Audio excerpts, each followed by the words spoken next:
Hey, this is Taylor with Believe in the Run. And Reese with Believe in the Run. And we are here with the Johnny Dodgin. I do have to say, we've known you for a lot longer than just this Inov8 time or here. You're a fan of Believe in the Run. Friend of the show. Friend of the show. That's a better way to put it. Let's be honest. But I mean, long-time listener, first-time caller. Yeah. Right? Exactly. Yeah. But I think it's so cool that we come to this point. We just have to have a podcast, honestly. Oh, yeah, totally. About all this and what's happening here. The journey. But, I mean, you've been on a journey to come up with this particular shoe, the Trailfly Pro. Yeah. It's been a long journey. Cool one. Lots of twists and turns. Oh, Again, we'll do a podcast on it. Yeah, but can you walk us through your baby here? Yeah, absolutely. Yeah, and this is my baby. So this is the Trailfly Pro. So we have the Trailfly franchise. We have the Max that you know, the Zero that you've probably run in as well. So this is our premium trail shoe for race day. It's designed around like a 50K distance. So like OCC at the UTMB, that sort of distance. So really stripped back, lightweight, modern foam, really kind of dialed in for speed using the geometry and so on. So, I mean, if we start off with the midsole, so the midsole is a TPEE midsole, and we've really played around with the formula. We experimented with things like PBA, but we wanted the TPEE because it's resilient, it's giving you good energy return, but it's a bit better suited to trail than PBA. Yeah, and there's a few, like very few applications of this on the trail running side, and all of those applications have been very well received. So just like hearing that TPEE, I'm like, whoa, that's exciting. Yeah, and it's, I mean, another thing to add is I'm sample size, so as well as kind of leading the project and getting the whole design and development running and kind of looking after the team behind the scenes, I get to sample everything. So the minute that the shipment arrives from the Far East, they're on my feet and I'm out the door, and I'm giving direct feedback, so we can really tune, you know, the way that shoe's behaving. So if we talk about the stack height. So we have 34 mil in the heel, 28 in the forefoot, 6 mil drop. And then, so it's also got a rocker geometry. So Inov8 shoes are quite low profile. This is quite a departure for us, but we want to give it that kind of Inov8 feel as well. So I'll talk you through that in a second. But just to say, the rocker geometry, we've moved it back to 60% the length of the shoe. Okay, so is that quite different from, I mean, the most recent Trailfly products have had a really nice rocker to them, and how is that comparison to those particular ones? It's dialed back. So the other shoes that you will have run in would be 70% the length of the shoe, the rocker point. So we just moved it back, so it just gets you up on your toes a little bit quicker. So like when you're on like buffed out trails, a bit more kind of groomed trails, your cadence is really efficient. You just kind of roll through your stride really easily, and because it's so light as well, you just kind of end up getting free speed, which sounds like really weird, but like if you're normally I'm here like for it. so if you're normally who's like gonna say no to that? Sounds like a drug transaction. Yeah, absolutely. So I got some free like speed if you're a for 730 per minute mile kind of person, it just starts drifting to like 7 minutes per mile without even like trying, which is fantastic. And with that rocker, do you still notice it's fine on more technical trails, so we can get into that in a minute. So the formula is designed, so it's worth pointing out, so Inov8 is kind of governed, our philosophy is about natural fit, natural movement, and your foot controlling the shoe rather than the shoe controlling you kind of thing. I don't want anything controlling me. Yeah, right, exactly. Let me do my thing. It's 2025. Nobody needs to be controlled, right? So the idea is that it's flexible, and we'll get into the outsole in a minute because there's a few little secret things going on there. But basically, the rocker geometry works on the less technical trail, and then when you get on the more technical trail, that midsole softens and moves around the terrain, so you're still in control. So that's the midsole. So if we do move to the outsole, this is like our secret sauce. So we traditionally, we've always had a full skin of outsole rubber on our shoes, and we've gone with a partial outsole rubber here, and we've done it for three real key reasons. One is to really let that TPE foam do its thing and compress and decompress and kind of breathe essentially and move the way it needs to. Two, it mirrors the natural physiology of a foot, so going back to a whole natural movement philosophy, it means you're powering off the ball of your toe and your big foot, and it's just everything in your foot, the fine bones, muscles, ligaments are moving and doing what they should do. They're not locked in. And then finally, it just at slower speeds, as we discussed, it deforms around the terrain a little bit better and gives you really good grip. And that's a 4 mil lug, and it's the graphene grip as well. And I mean, the graphene grip for a while now has been some of the most durable and tacky rubbers. That's it, exactly. any in the industry. And there's a lot of really good players and it's these that days. balance between getting it tacky, getting it grippy on wet rock, but also a lot more durable and longevity in that. So we've really dialed that in.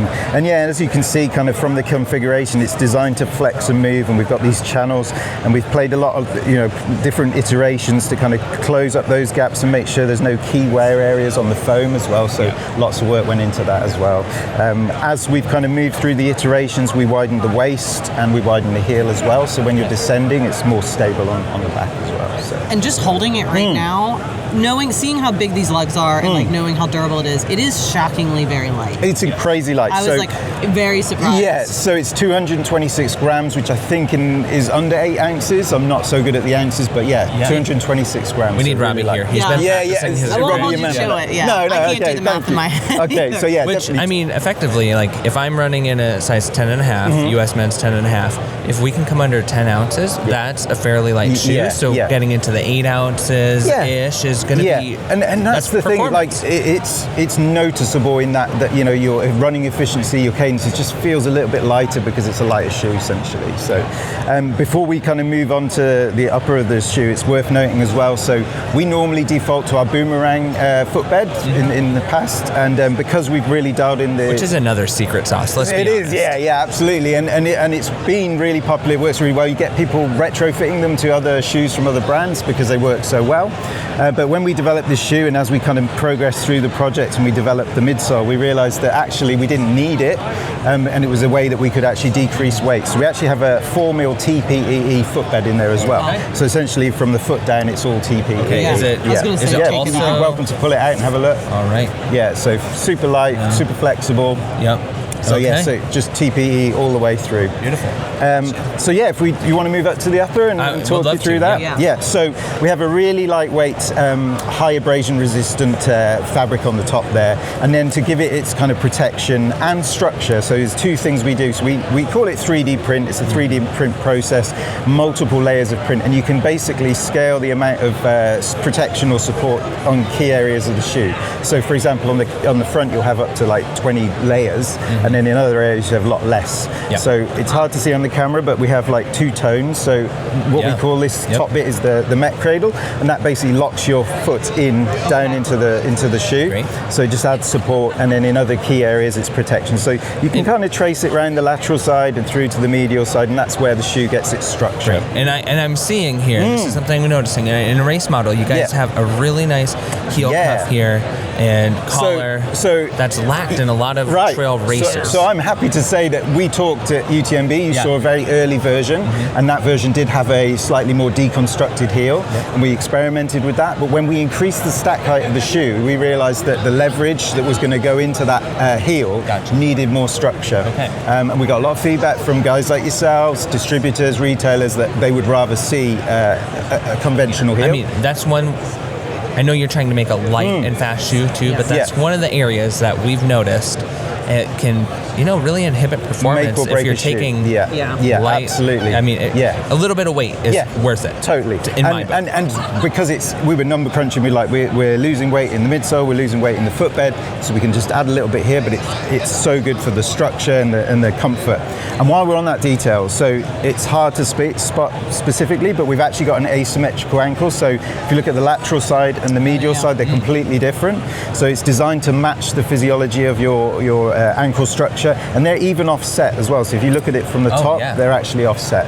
Okay? Thank you. Yeah. Zero rubbing is going to happen. So this My is all about the natural kind of fit philosophy.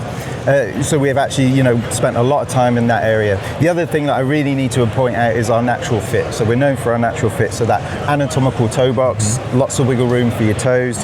So this is a standard fit. And anatomical doesn't necessarily mean wide or roomy. It just means it's going to be more of the shape of exactly. So wider across the forefoot, but completely conventional across the top of the foot and in the heel. So you're really locked in, but it's just all the comfort here. as well as being comfortable and allowing your feet to swell in longer races, it also allows you to spread your kind of center of gravity and feel more stable as well. Since I've been with the brand and I only now walk and run and do everything in Inov8 shoes, my toes have actually. This is me. That's him. This is me. Yeah. I was going to say he is the poster boy of this shoe. There you go. So my feet have actually, my toes have spread, and I can't wear any other brand now. So it just shows that how cramped your feet can be in certain shoes, long into life, and you can still kind of adapt your physiology and change. So that's great. And I mean, truth be told, you're also still crushing some pretty quick races and runs out there. I mean, I came into running late. You're a humble guy. Yeah. Well, I came into running late, so I'm still on that success arc. I'm enjoying that success arc. Did you make this shoe for yourself? Was you're perfect? You're like this. You joke, but yeah. And basically, Wayne, the CEO of Inov8, saw the passion, saw the kind of drive for this sort of shoe, and basically kind of held the reins over to me and my team.